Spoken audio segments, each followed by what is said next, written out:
Archels 95.7 kami ada bersama Anda sahabat Archels. Saat ini Meju Nandi dan juga kru yang bertugas. Kita lagi cari potensi lagi. Informasi apa sih yang memang menarik buat kalian tonton. Dan hari ini ada informasi menarik karena Mei bisa datang, alhamdulillah lah ya, akhirnya gitu kan ya, kita bisa dapat bisa menghadirkan seseorang yang memang berpengaruh khususnya buat para teman-teman UMKM sahabat Archels. Sebelah kiri ini sudah ada Pak Yuda Mulyana. Ini beliau adalah ranger, tapi bukan Power Ranger. Beliau ini adalah ranger sosial responsibility center dari Telda Sukabumi. Ya, Pak Yuda, mohon maaf diganggu waktunya. Kabarnya baik ya, kelihatan sih seger banget hari ini. Dan hari ini tuh kita pengen nanya-nanya, pengen ngobrol Pak Yuda. Dukungan atau hadirnya Telkom di teman-teman UMKM itu sebenarnya apa sih? Telkom di sini berkomitmen untuk pengembangan UMKM. Oh, pengembangannya. Iya, makanya kita kan searah dengan arahan pemerintah. Betul. Ya, jadi kita hampir setiap bulan itu mengadakan pembinaan. Oh, hampir setiap bulan justru ya? Pembinaan untuk UMKM di Sukabumi. Baik itu kota maupun kabupaten. Ya betul. Jadi nggak dipilih ya, jangan mentang-mentang Telkomnya ada di kota gitu kan ya. Kita nggak pilih-pilih. Terlupakan, enggak ya? Yang penting dia di wilayah Sukabumi. Kita dukung. Kita adakan pembinaan berupa pelatihan-pelatihan. Dan mungkin dengan pelatihan-pelatihan itu nanti ada juga ke pameran. Kita siap support juga gitu. Dan memang berlanjut ya. Nggak pelatihan tuh yang nggak udah pelatihan sekali udah nggak ada lanjutannya gitu, enggak. Tapi dibantu juga produk-produknya supaya dikenalkan khususnya di pameran-pameran itu ya. Sejauh ini berarti dari tahun berapa nih dukungan Telkom untuk UMKM yang ada di Sukabumi? Sebetulnya untuk dukungan itu dari tahun 2002 ya. Ya? Tapi itu program yang lama. Mungkin untuk yang baru itu dari sekitar tahun 2022 ke sini.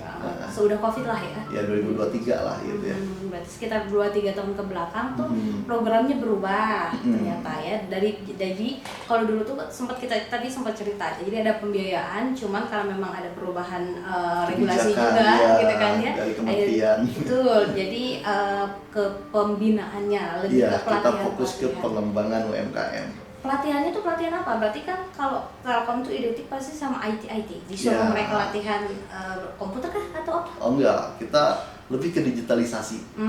Supaya UMKM itu benar-benar melek sama teknologi informasi saat ini gitu kan. Betul. Jadi tidak boleh ketinggalan yang tadinya cuma bayarnya secara cash gitu kan. Betul. Mungkin sekarang mereka bisa pakai QR, bisa via transfer dan segala rupa. Betul. Karena memang pemahaman soal itu juga belum tentu semua UMKM tahu ya, Pak Yuda ya. Kayak sekarang kan kita ngadain pelatihan tuh kayak Google My Business supaya UMKM itu tempat usaha dia tuh ada gitu di Google Map gitu. Iya betul.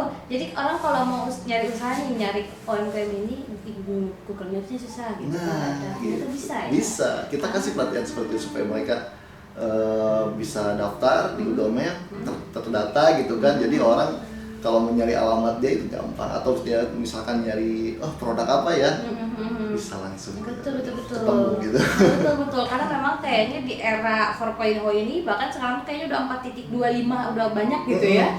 Kayaknya semua orang tuh dituntut untuk digitalisasinya tuh harus gitu. Iya, betul. Tapi support pembinaan si Telkomnya ini tuh penyalurannya gimana? Maksudnya UMKM yang datang ke sini kah? Atau ada paguyuban UMKM mengajukan pengen dilatih ke Telkom atau seperti apa Pak Yuda? Ya, itu bisa gimana aja sih. Bebas kalau misalkan ada paguyuban, kemudian kebetulan kenal dengan saya atau mungkin saling mengenal dari sana sini dapat informasi, ingin mengadakan pelatihan, yuk boleh. Kami Telkom siap fasilitasi gitu. Betul. Termasuk kasih materi ya? Iya. Ya. Jadi maksudnya nggak cuma tempatnya boleh datang ke sini. Silakan pada nggak cuma tempat nggak. Kita sediakan dengan akomodasinya lah gitu. Betul. Jadi materi terus pemahaman yang harus diketahui sama UMKM itu dikasih. Iya. Luar biasa. Karena ilmunya juga mahal ini ya. Karena kan di luar juga belum tentu. Dan tentunya dari Telkom juga kita mengenalkan produk-produk Telkom yang berkaitan dengan pengembangan UMKM. Kita punya tadi produk aplikasi Kasir Aja, yaitu salah satu aplikasi point of sales yang bisa digunakan untuk UMKM untuk seperti pencatatan keuangan dan manajerial usahanya gitu kan. Terus kita juga punya dari Antares Easy seperti webcam, smartcam, kemudian smart plug, itu bisa digunakan untuk pemantauan di lokasi toko dan segala rupanya gitu kan. Dan itu terjangkau? Terjangkau dong. Makanya kalau mau produk-produk Telkom selain via internet bisa juga kontak ke saya gitu. Ya, betul. Jadi sekarang tuh semuanya serba mudah sebenarnya ya. Jadi orang tuh mungkin masih dengan mindset yang lama, kalau datang ke Telkom tuh susah, sulit mengakses gitu kan ya. Pengen belajar, pengen tahu, semua mahal. Enggak ya? Tapi ada syaratnya nggak? UMKM yang mau dibina tuh harus gini. Yang penting dia UMKM. Oh, dia UMKM. Betul sih ya. Betul. Memang pelaku usaha. Kita nggak pilih-pilih UMKM, yang penting UMKM-nya UMKM halal. Nah, betul. UMKM yang memang dia niat usaha gitu ya, mau mengembangkan. Khususnya di era digital yang semuanya tuh serba canggih gitu kan ya. Karena kan UMKM sekarang kayak misalkan kita datang ke pameran deh. Kan rata-rata harus bayar tuh QR gitu kan ya, atau debit gitu kan. Ya semua diajarin sebenarnya sama Telkom. Difasilitasi. Nah, betul, difasilitasi dengan pastinya pemberian materi gitu kan ya. Materi dan aplikasinya juga. Nah, betul, aplikasinya. Jadi langsung diaplikasikan, nggak cuma materi aja. Sejauh ini berarti dari 2 tahun ya, 2 tahun ke belakang, wilayah mana aja sih sebenarnya udah pernah pelatihan di sini difasilitasi sama Telkom? Khususnya di Sukabumi ya, kecamatan mana aja? Untuk kecamatan mungkin dari Cisaat, Bitung, Sukaraja, Pelabuhan Ratu. Udah jauh juga. Iya, terus dari mana itu Parungkuda. Banyak sih, Sukalarang. Berarti hampir semua udah kesentuh berarti ya, sudah terangkul. Berarti sekali pelatihan tuh berapa orang sih biasanya? Biasanya kita di maksimal itu di 30-an. 30 orang. Nah, karena kapasitas ruangannya. Tapi memang sebulan sekali itu pasti? Sebulan sekali kita biasanya mengadakan. Luar biasa. Berarti memang ada gantian ya, bergilir-gilir. Iya. Jadi orangnya nggak itu lagi gitu kan aja. Ya, tapi diganti. Kita biasanya di-combine. Misalkan 5 orang atau 10 orang yang UMKM yang lama, 15 orang yang baru. Nanti jadi biar transfer ilmunya juga lebih betul. Lebih bagus gitu kan. Betul. Jadi nggak setiap pertemuan orang baru ya. Jadi minimal yang orang lama tuh bisa ngasih juga ke teman-temannya. Tapi dari si Telkom sendiri ada target gak setiap tahun atau setiap bulan tuh UMKM harus ada perubahan sekian, ada target gak? Perubahan apanya tuh? Dari kayak misalkan pemahamannya mereka harus lebih mateng gitu kan ya, atau aplikasinya ternyata digunakan gitu. Ya, perubahannya yang penting yaitu tadi mereka sudah melek. Betul. Digital. Dengan mereka melek digital tuh pasti kan aplikasinya juga digunakan. Dan pastinya ada perubahan yang lebih bagus gitu kan. Betul. Kalau kesulitannya sendiri, ada kesulitan nggak sih? Sejauh ini kesulitannya apa ya? Karena mungkin UMKM nggak semuanya bisa menerima perubahan zaman ya. Betul. Terutama yang saya lihat ini kebanyakannya ibu-ibu ya. Iya. Jadi kita harus ekstra sabar untuk mengajari pelaku usaha ini gitu. Betul. Apalagi kalau masalah teknologi itu kan cepat ya.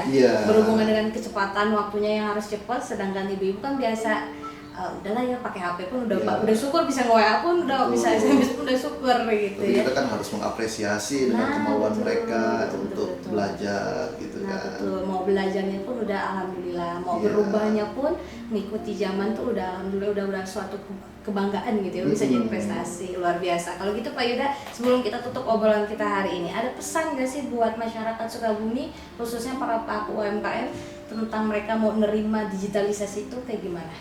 Apa ya? Gak apa-apa, kayak misalkan masyarakatnya tuh harusnya sebenarnya jangan ketinggalan zaman kah, atau memang harus mengikuti teknologi? Iya, itu udah pasti sih, kita harus selalu mengikuti perkembangan zaman, apalagi sekarang ini udah mulai ke teknologi AI ya. Betul. Nah, kita harus siap untuk ikut di situ, di peran itu. Betul. Jadi karena kalau misalkan kita ketinggalan, bisnis kita ketinggalan, nanti ya mungkin pendapatan kita juga mengaruh ya. Betul. Iya, apalagi kan pola konsumen sekarang kan udah berubah ya. Kalau dulu kan konsumen mereka mungkin mencari dan mereka kesana kesini gitu. Kalau sekarang kan enggak, mereka mencari tinggal buka handphone. Nah, ya betul. Dan udah pengennya kan kayak sultan, produknya harus langsung datang ke rumah. Di rumah kalau mencium biasanya yang datang Iya, gitu ya. gitu. Nah itu kita harus mulai ngikuti perubahan budaya belanjanya konsumen gitu kan. Betul. Jadi memang harus kita pun sebagai penjual harus mau ngikutin pembeli seperti apa. Iya. Karena kayak sesuai moto pedagang ya. Iya. Pembeli itu adalah raja gitu kan Iya, ya. betul. Jadi harus mau nggak mau harus ngikutin maunya mereka. Betul Nah. sekali. Kalau gitu Pak Yuda terima kasih Oke. sudah mau ngasih pemaparan mengenai dukungannya Telkom khususnya untuk kehadiran mereka di tengah-tengah UMKM pelaku Iya. usaha ya. Kalau gitu Pak Yuda terima kasih sahabat Rachel, itu dia obrolan kita dengan Pak Yuda selaku Ranger Social Iya, Responsibility Responsibility Center Center. dari Telda Sukabumi. Mejunani dan juga kru yang bertugas SCL kami ada bersama.